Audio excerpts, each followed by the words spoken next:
So while waiting sa atong delivery no, daghan man gud ga pangutana sa ako unsa gyud ay naaan ng True Religion nga jeans no sa pantalon. True Religion is a company from the US no, and three reasons why I think sikat siya and people buy it because number one, it is a premium level jeans even by the US standard no. If you would go to the internet and imo i-search, their jeans would probably cost around 13 to 15,000 brand new nila. Wala pa ilabot ana katong high end lugar nila no, katong mga super tee.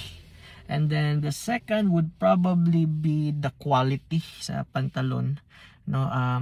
Unlike mga good other jeans or mga brands sa pantalon like Levi's, they tend to be heavy no, bugat, and then init man gud ang Pilipinas. But ang True Religion is because it's a premium jeans, so ang iyang tela nga gigamit is nipis but very durable, very cool, bugnaw siya. And then in fact many actors akong nakita na no sa internet nga they wear True Religion jeans. And then last, it is very unique no. If you know True Religion, ang iyang logo ana is the horseshoe no, sapatos sa kabayo.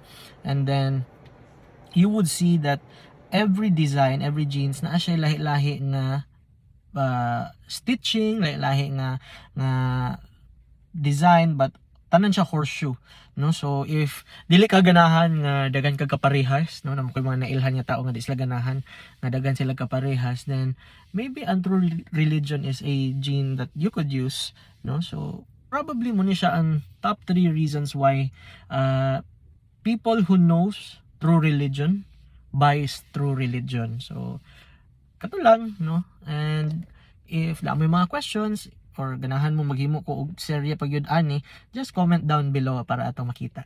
So bye.